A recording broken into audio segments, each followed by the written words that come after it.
मित्र हो नमस्कार. लोकराज्य अध्यासन कराडतर्फे आयोजित वाचन जागर उपक्रमात आपणा साऱ्यांचं मनपूर्वक स्वागत. ज्येष्ठ साहित्यिक शंकर पाटील लिखित टारफुला या कादंबरीचं क्रमशः वाचन, वाचक स्वर ॲडव्होकेट संभाजीराव मोहिते कराड. या वाचन जागर उपक्रमासाठी पाठबळ आणि प्रोत्साहन अर्थकारणातील अग्रेसर the Karad urban cooperative bank Karad आणि शिक्षणातील अग्रेसर अर्थातच भारती विद्यापीठ पुणे. टारफुला भाग क्रमांक 18. सारं गाव बिथरलं होतं. गावाला कोण सांगणार?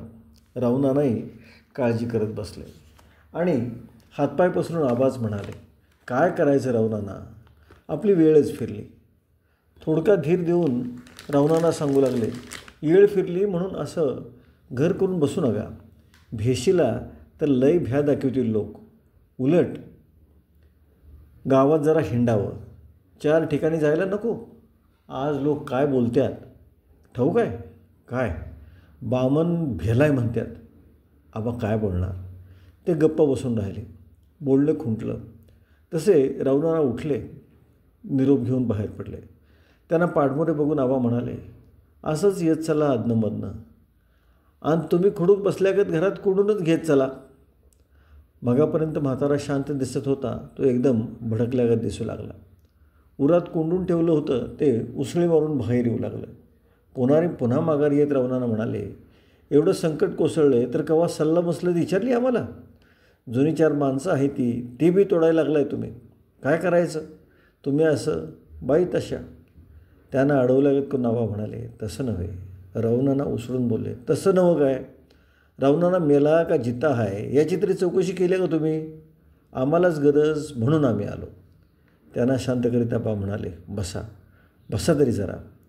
आता बसत नाही. ऐका तरी खरं. काय ऐकाय नको? असं म्हणून रागाच्या भरातच 4 पावलं ते चालून गेले आणि गर्रकन फिरून म्हणाले, अजून 4 जुनी माणसं आहेत आमागत. इसरू नका त्यासनी. आणि हे बघा, असं पाय गाळून घरात बसून राहू नका. तुम्ही असं भेलासा तर गावानं काय करायचं? आपण जरा हिंमत दावाय पाहिजे. कोण काय करतंय? आम्ही काय मेलो आहे? बरं आहे, जातो मी. रावणाना निघून गेले. आबांना धीर आल्यासारखा वाटला. अंथरुणावरच बूट टेकून बसलेले आबा उठून उभे राहिले. एकाएकी अंगात नेट आला. पाय फुटल्यागत झाले आणि पावलं पडत राहिली. आबासारखे आतबाहेर करत राहिले. 4 ठिकाणी गेलं पाहिजे, आलं पाहिजे, 4 लोकात बसलं पाहिजे, उठलं पाहिजे. असं भिवून चालणार नाही. भीत्यापाटी ब्रह्मराक्षस. भिवून कसं भागेल? अजून 4 जुनी माणसं आहेत. जुनी, अभिमानी. लोकांनाही गावची काळजी आहे. सगळी अडी काही अजून नासलेली नाही. त्यांना असं फिरताना बघून लक्ष्मीबाईचा चेहराही उजळला. फार दिवसांनी त्या हसल्या. हसून म्हणाल्या, मलाही थोडा धीर आला आहे आता. आबांचाही चेहरा उजळला. फार दिवसांनी ते हसले. हसून म्हणाले, मला पुष्कळ धीर आला आहे आता. आबांना झोप लागू लागली. 2 वेळेला थोडं पोटात जाऊ लागलं. घरातल्या घरात ते हिंडू फिरू लागले. स्नान संध्या सुरू झाल्या. रोज हातून देवपूजा घडू लागली. मन त्यातच रमू लागलं. परमेश्वराच्या चिंतनाशिवाय दुसरं काही सुचेना झालं. देवाची आस लागली आणि मनातली भीती नाहीशी झाली. कशाचंच भय राहिलं नाही. कसली भीती आणि कसली चिंता. मन भीतं तोवर भीती. तिचा आसरा आपल्या मनात. आपल्या आश्रयानं ती राहते. मनातली भीती गेल्यावर मग भीती कुठली? आपण आसरा दिला नाही तर मग तिला थरा कुठला? कुठली भीती आणि कसली भीती? तिला का भ्यायचं आणि कशाला भीती बाळगायची? मृत्यूची. कोणाला सुटला येतो? आज ना उद्यास कधीतरी येणार असतो. कोण सुटला आहे त्याच्या तावडीतून? जन्ममृत्यूचा येरझारा चालूच आहेत. देहाचं हे कवच कधीतरी गळणारच आहे. त्याची खंत का बाळगावी? त्यात एवढासा खेद कसला? हाही एक देहधर्मच आहे. मृत्यू हाही एक जन्मासारखा सोहळा नाही का? त्याशिवाय देहातल्या या कुडीची सुटका कशी होणार? मृत्यू ही शिक्षा नाही, सुटका आहे. मग सुटकेचं भय कसलं? आणि तो झडप घालणार असला तर कोण थोपवणार आहे त्याला? त्याला थांबवून धरणार आहे कोणी? मृत्यू कुणाला चुकवता येतो? त्याला बलाढ्यासारखे धनाढ्यासारखेच. कोण भूपती, कोण चक्रपती, कोण गजपती, कोण हायपती, त्यांच्यापुढं कुणाची मात्रा चालते? बोलवणं आलं म्हणजे पंचाक्षरी काय करणार? सरता संचिताचा शेष नाही क्षणाचा अवकाश, भरता न भरता निमिष जाणे लागे. गेलं पाहिजे. आणि हे बोलवणं केव्हा येईल हे तरी सांगता येतं? उद्या येईल, परवा येईल, आज येईल, आत्ता येईल. त्याचा नेम काय? गाशा गुंडाळून आपण तयार असलं पाहिजे. देवाचं निमंत्रण आहे ते. त्याचं स्वागत करायला नको? पुढं काय होईल याची तरी कसली भीती? मृत्यू काय दुःख देणार? दुःख देणारा जन्मच आहे. जन्म दुःखाचा अंकुर, जन्म शोकाचा सागर, जन्म भयाचा डोंगर. हा जन्म, हा संसार, हे आयुष्य हेच चिंतेचं आगर आहे. यात कसला आलाय भोग? कसलं सुख? सुखाचा विसर म्हणजे हा जन्म. मोक्षाच्या वाटेवरचा हा अडथळा, हे विघ्न आहे. हा भोग आहे, हे विघ्न मृत्यूनेच दूर होणार. हा भोग मृत्यूनेच टळणार. सर्व दुःखाचा नाश म्हणजे हा मृत्यू. आपल्या जन्माला लागलेली सगळी चिंता, काळजी, वेदना, यातना, नाना व्याधी आणि नाना उपाधी यांचा हा होम आहे. त्याला का भ्यावं? का कष्टी व्हावं? कटकटीनं भरलेल्या या संसाराचा कसला लोभ धरायचा? स्वतःच्या जीवाचा? म्हणून हे लोभाचं कमळ सोडवत नाही. अरे कसला हा जीव आणि कसला हा जन्म? जन्म हा अति कुशीळ, नरकपतन. पाहता शरीराचे मूळ हे या ऐसे नाही अमंगळ. रजस्वलेचा तो विटाळ, त्यामध्ये जन्म यासी. अत्यंत दोष ज्या विटाळा, त्या विटाळाची पुतळा, तेथे निर्मळपणाचा सोहळा केव्ही घडे. रजस्वलेचा तो विटाळ, त्याचा आळूना झाला गाळ, त्या गाळाचेच केवळ शरीर हे. आळूनी झाला गाळ, गाळ त्या गाळाचेच गाळ. आबांना मृत्यूचं भय राहिलं नाही. ते विरक्त झाले. आसक्ती गेली आणि विरक्ती आली. पण तीही एका भयातून जन्माला आली होती. मृत्यूच्या पोटीच हिनं जन्म घेतला होता. शुद्ध स्वरूपी ती अवतरली नव्हती. विरक्तीची मुळं आसक्तीत होती. आसक्तीला कोंब फुटून विरक्ती जन्माला आली होती. गाशा गुंडाळून तयार झालेल्या आबांना अनेक गोष्टीचे डोहाळे लागले होते. निरोप घेता घेता ते मागवळून पाहत होते. वाटत होतं घरात सून आलेली पाहावी. जीवमान आहे तोवर अक्षता टाकून घ्याव्यात. वाटलं होतं केशवनं आपली काठी होऊन आधार द्यावा. आपण घरात बसावं, त्यानं कुलकर्ण सांभाळावं. आणि गर्भर्षी स्त्रीसारखी त्यांना अशी इच्छा होत होती. उन्हाळा लवकर यावा, आंबे खावेत, कुणीतरी कोकणात जाऊन एक काफी फणस आणावा. फार दिवसात बाहेरचं वारं लागलं नव्हतं. घराबाहेर पडावं, कल्लोबाच्या बनात जाऊन बसावं, अळत्याच्या खिंडीपर्यंत रपेट मारावी. रामलिंग, धुळोबाची दैवतं डोळ्यांनी पाहावीत. गर्द हिरवी झाडी एकदा डोळ्यांनी बघावी. कितीतरी दिवसात खिंड पाहिली नाही. हिरवी झाडी डोळ्यांना दिसली नाही.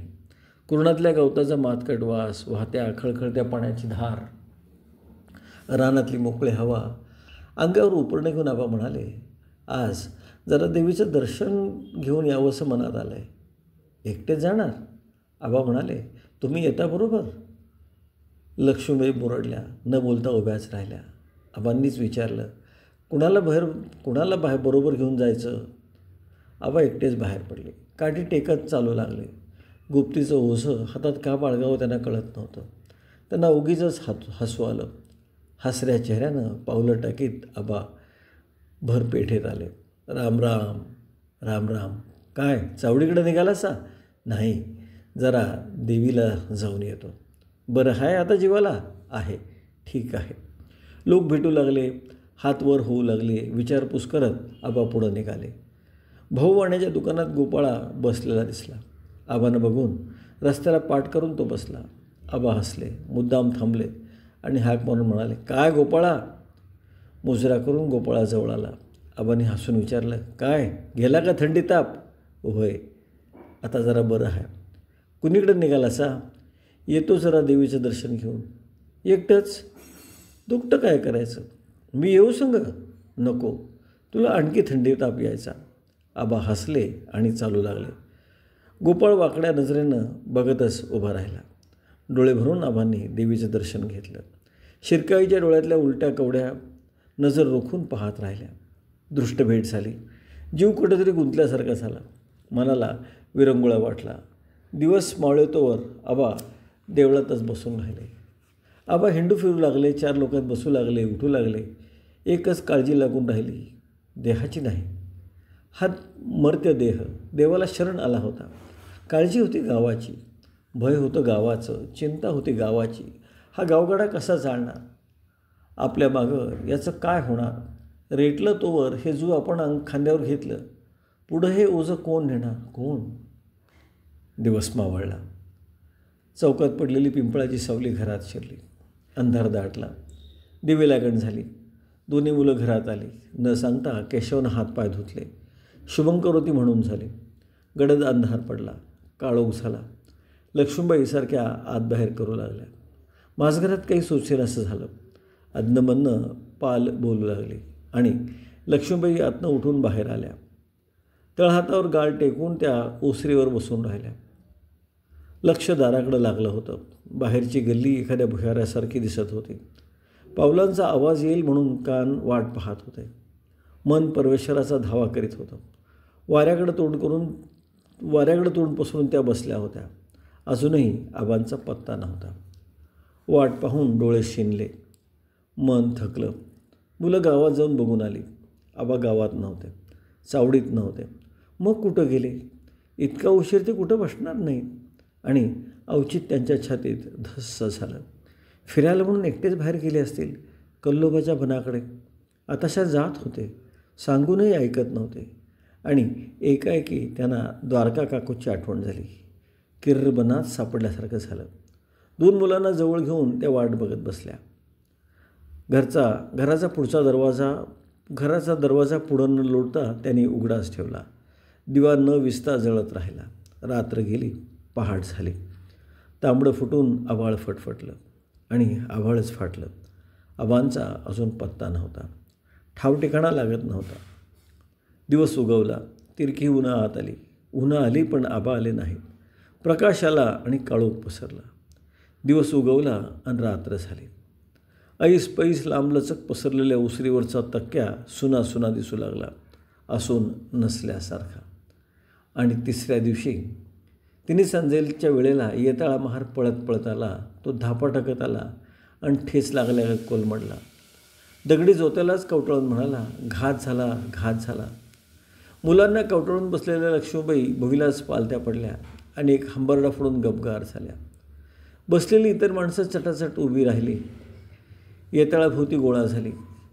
टकमका त्याच्याकडेच बघत राहिली. दोन्ही पंजात तोंड दडवून येताळा सांगू लागला, कल्लोबाच्या बनात अंगाला मुंग्या लावून तोंड ओळखूही ना झालं आहे. काळ्या मुंग्या. कुठं अंगावर वार नाही, कसली निशाणी नाही. अंगावर काकवी ओतून हो झाडाला बांधलं आहे. तोंडात कापडाचा बोळा तेवढा कोंबला आहे. अंगाला मुंग्या लागून ओळखूही ना झालं आहे. अंगाला मुंग्या लागून ओळखूही ना झालं. बंधू भगिनींनो, शंकर पाटलांनी आबांच्या ह्या मृत्यूचं केलेलं वर्णन हे अंगावर काटा आणणार आहे. ग्रामीण भागामध्ये काही स्थित्यंतर त्या कालखंडातसुद्धा बदलत असताना काही अघोरी प्रकारानं हत्या होत असे याचं वर्णन शंकर पाटलांनी केले आहे. आणि म्हणूनच टारफुला ही कादंबरी मराठी साहित्यातला मानदंड ठरते आहे. आज आपण थांबतो आहोत. नमस्कार.